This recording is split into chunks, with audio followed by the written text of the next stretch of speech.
समुद्र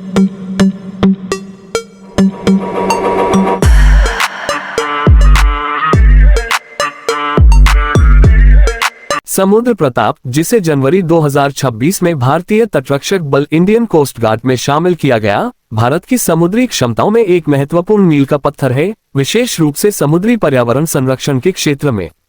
जहां युद्धपोत और गश्ती जहाज अक्सर समुद्री शक्ति के प्रतीक माने जाते हैं, वहीं समुद्र प्रताप जैसे प्रदूषण नियंत्रण पोत एक अलग प्रकार की शक्ति का प्रतिनिधित्व करते हैं, जो महासागरों, तटरेखाओं और राष्ट्रीय समुद्री हितों को पर्यावरणीय आपदाओं से बचाने पर केंद्रित है।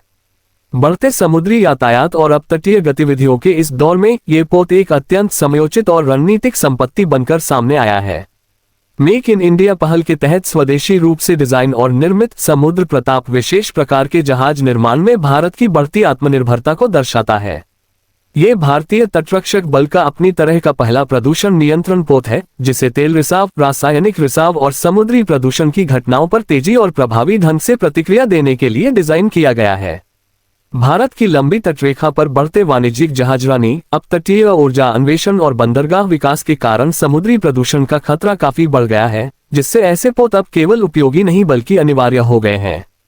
यह जहाज उन्नत प्रदूषण प्रतिक्रिया प्रणालियों से लैस है, जो बड़े पैमाने पर तेल रिसाव को नियंत्रित करने और उसे एकत्र करने में सक्षम है। उच्च क्षमता वाले स्किमर, कंटेनमेंट बूम और भंडारण टैंकों की सहायता से समुद्र प्रताप समुद्र की सतह से प्रदूषक पदार्थों को सुरक्षित रूप से एकत्र और संग्रहित कर सकता है। इसके अलावा ये खतरनाक रासायनिक रिसाव की घटनाओं से निपटने में भी सक्षम है, जो समुद्री आपात स्थितियों में सबसे जटिल और जोखिमपूर्ण मानी जाती है।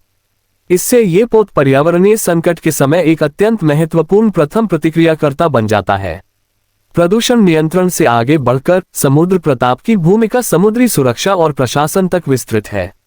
यह जहाज अंतर्राष्ट्रीय समुद्री प्रदूषण नियंत्रण संधियों के तहत भारत की प्रतिबद्धताओं को मजबूत करता है और एक जिम्मेदार समुद्री राष्ट्र के रूप में देश की छवि को सुदृढ़ करता है। भारत के विशाल विशेष आर्थिक क्षेत्र में इसकी तैनाती त्वरित प्रतिक्रिया सुनिश्चित करती है, जिससे पर्यावरणीय क्षति को न्यूनतम किया जा सके और तटीय पारिस्थितिकी तंत्र, मत्स्य संसाधनों और स्वच्छ समुद्र पर निर्भर आजीविकाओं की रक्षा हो सके। समुद्र प्रताप की सबसे बड़ी विशेषताओं में इसकी बहुभूमिका क्षमता शामिल है। प्रदूषण नियंत्रण के साथ साथ यह जहाज खोज एवं बचाव अभियानों, आपदा राहत कार्यों और आवश्यकता पड़ने पर समुद्री निगरानी में भी सहायता कर सकता है। ये लचीलापन भारतीय तटरक्षक बल को विशेष रूप से चक्रवात जैसी प्राकृतिक आपदाओं के दौरान अधिक प्रभावी बनाता है, जहां जहाज दुर्घटनाएं, तेल रिसाव और पर्यावरणीय क्षति एक साथ होने की आशंका रहती है। रणनीतिक दृष्टि से समुद्र प्रताप क्षेत्रीय सैन्य तनाव बढ़ाए बिना भारत की समुद्री अवसंरचना को मजबूत करता है। युद्धपोतों के विपरीत प्रदूषण नियंत्रण जहाज सॉफ्ट पावर का प्रतीक होते हैं। ये तैयारी, जिम्मेदारी और क्षेत्रीय समुद्री सहयोग में नेतृत्व को दर्शाते हैं। ये पोत पड़ोसी देशों के साथ संयुक्त अभ्यास और सहायता अभियानों में भी तैनात किया जा सकता है, जिससे हिंद महासागर क्षेत्र में भारत की भूमिका एक विश्वसनीय सुरक्षा और पर्यावरण साझेदार के रूप में और सुदृढ़ होती है।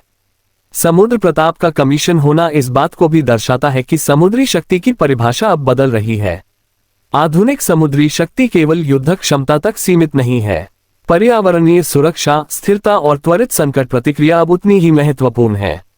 समुद्र प्रताप जैसे विशेष प्लेटफॉर्म में निवेश करके भारत यह स्वीकार करता है कि समुद्री पर्यावरण की रक्षा राष्ट्रीय सुरक्षा और आर्थिक स्थिरता से सीधे जुड़ी हुई है। हालांकि समुद्र प्रताप भारतीय नौसेना का हिस्सा नहीं है, फिर भी इसका शामिल होना भारत के समग्र समुद्री विस्तार को मजबूती देता है। नए नौसैनिक युद्धपोतों, सवे जहाजों और तटरक्षक प्लेटफॉर्म के साथ मिलकर यह एक संतुलित समुद्री रणनीति का हिस्सा बनता है, जो रक्षा, सुरक्षा और पर्यावरणीय जिम्मेदारी के बीच सामंजस्य स्थापित करती है। 2026 में अपनी सेवा यात्रा शुरू करते हुए समुद्र प्रताप आधुनिक समुद्री सोच का प्रतीक बनकर उभरता है, शांत, सक्षम और मिशन केंद्रित। इसमें न मिसाइलें हैं न तोपें, लेकिन भारत के समुद्रों को प्रदूषण और पारिस्थितिक क्षति से बचाने में इसकी भूमिका किसी भी अग्रिम पंक्ति के युद्धपोत से कम नहीं है।